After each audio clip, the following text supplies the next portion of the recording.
I speak to you today with feelings of profound sorrow. Throughout her life, Her Majesty the Queen, my beloved mother, was an inspiration, an example to me and to all my family. And we owe her the most heartfelt debt any family could owe to their mother, for her love, affection, guidance, understanding, and example. Queen Elizabeth was a life well lived, a promise with destiny kept, and she is mourned most deeply in her passing. That promise of lifelong service I renew to you all today. Alongside the personal grief that all my family are feeling, we also share with so many of you in the United Kingdom, in all the countries where the Queen was head of state, in the Commonwealth and across the world, a deep sense of gratitude for the more than 70 years in which my mother, as Queen, served the people of so many nations. In 1947, on her 21st birthday, she pledged in a broadcast from Cape Town to the Commonwealth to devote her life, whether it be short or long, to the service of her peoples. That was more than a promise. It was a profound personal commitment which defined her whole life. She made sacrifices for duty. Her dedication and devotion as sovereign never wavered through times of change and progress, through times of joy and celebration, and through times of sadness and loss. In her life of service, we saw that abiding love of tradition, together with that fearless embrace of progress, which makes us great as nations.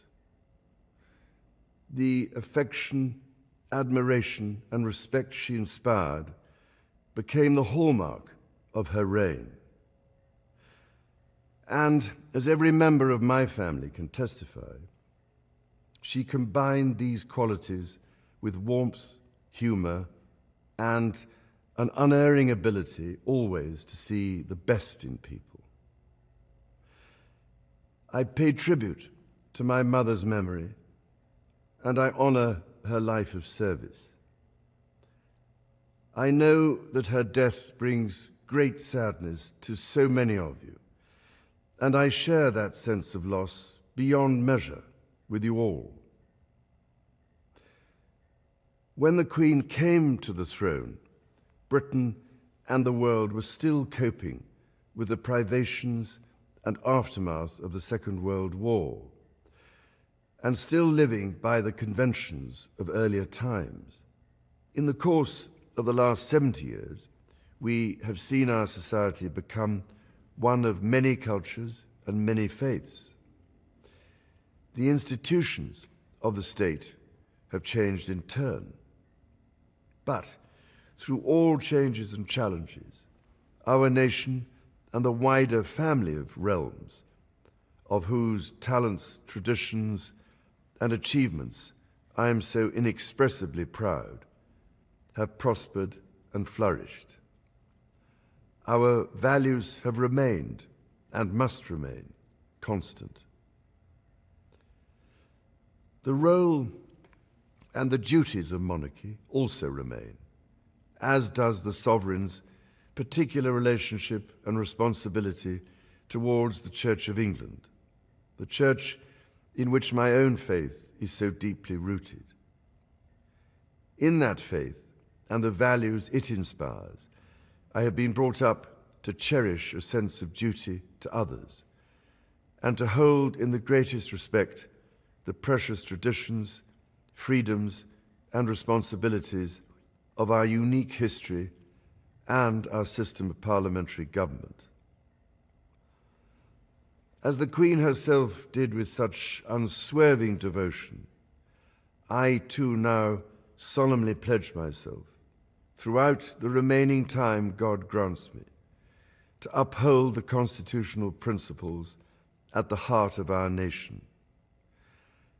And wherever you may live in the United Kingdom, or in the realms and territories across the world, and whatever may be your background or beliefs, I shall endeavor to serve you with loyalty, respect, and love, as I have throughout my life.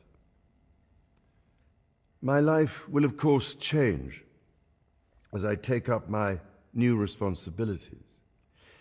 It will no longer be possible for me to give so much of my time and energies to the charities and issues for which I care so deeply. But I know this important work will go on in the trusted hands of others. This is also a time of change for my family. I count on the loving help of my darling wife, Camilla. In recognition of her own loyal public service since our marriage 17 years ago, she becomes my Queen Consort. I know she will bring to the demands of her new role the steadfast devotion to duty on which I have come to rely so much.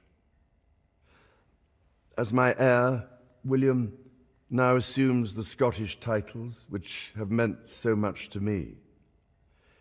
He succeeds me as Duke of Cornwall and takes on the responsibilities for the Duchy of Cornwall, which I have undertaken for more than 5 decades.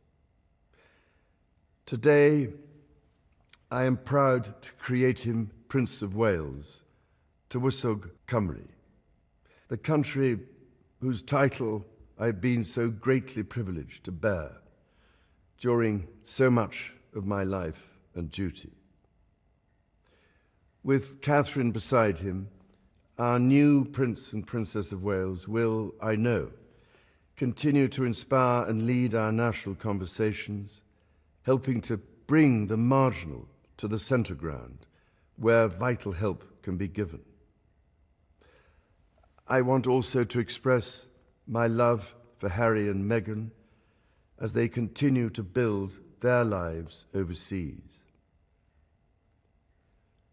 In a little over a week's time, we will come together as a nation, as a Commonwealth, and indeed a global community, to lay my beloved mother to rest. In our sorrow, let us remember and draw strength from the light of her example. On behalf of all my family, I can only offer the most sincere and heartfelt thanks for your condolences and support. They mean more to me than I can ever possibly express.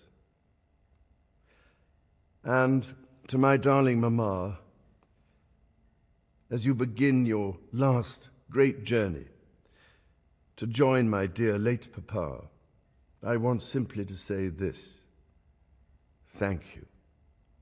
Thank you for your love and devotion to our family and to the family of nations you have served so diligently all these years. May flights of angels sing thee to thy rest.